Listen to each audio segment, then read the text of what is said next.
Welcome to Research Business Daily Report, made possible by our exclusive community at patreon.com. If you're a regular viewer of our video series, we invite you to visit patreon.com/RBDR. A so-called reproducibility crisis has erupted, according to Washington Post reporter Joel Achenbach, after a 2-year research project that was published in Nature Human Behavior Journal. The study attempted to replicate results in 21 social science experiments that had been originally conducted between 2010 and 2015 and then published in a couple of journals, one called Science and the other called Nature.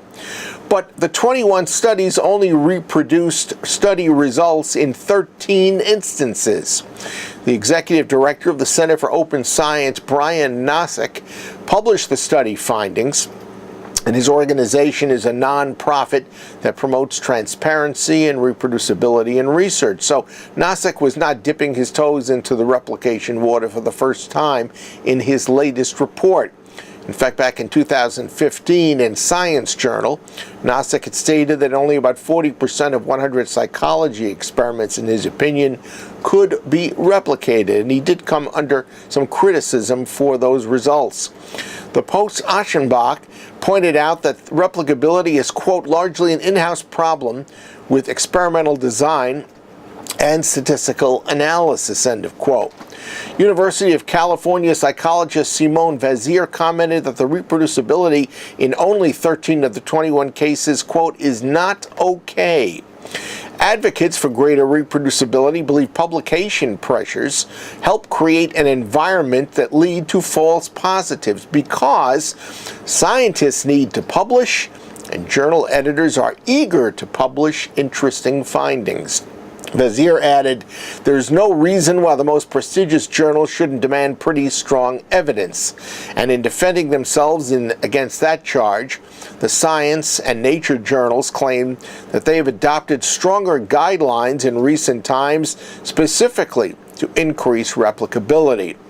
Wired Science editor Adam Rogers surveyed the situation, and he wrote that the experiments may have failed to replicate for a handful of reasons, and he listed them as methodological, subjects and behavioral economic studies that are not as easily primed or studied, resource constraints, the heterogeneity of social life and variability of people across space and time, and duplicating the environment today that existed in a project 3 or 4 or 5 years before.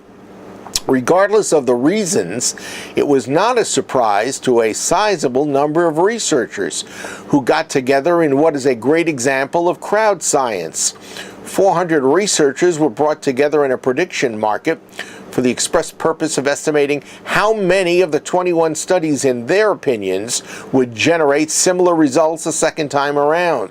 They nailed it, saying 13 would actually be replicated. Finally, there is a critical issue that seems to be resting like a dark cloud locked in a stationary position above this controversy.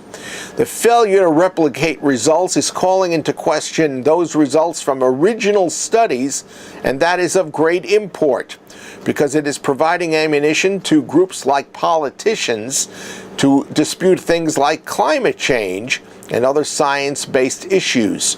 And that might be the most single important angle in this situation, considering the financial, political, and other considerations that it could impact. That's your Research Business Daily Report, made possible by members of RBDR's exclusive community on the crowdfunding platform known as patreon.com.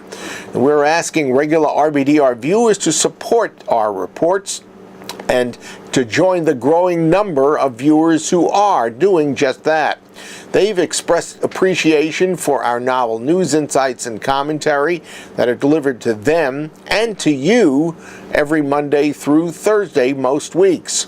Small contributions from individual viewers like yourself can ensure the continuation of RBDR, as well as our new RBDR podcast, which launched last week. Our current patrons represent many sectors of the research marketplace, individuals and companies research businesses of distinctly different sizes, widely varied types of research, client, supplier, and support services in the research field, and researchers from all over the world. Of course, we want to have a special thank you out there to our latest patron from last week. Research Now SSI joined our membership.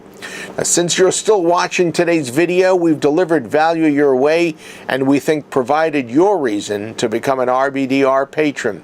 So please join the community today by visiting patreon.com/RBDR. Select the level of patronage that suits you, and whatever choice you make, we say to you right now, thank you. Have a great research day, and we'll see you back here tomorrow.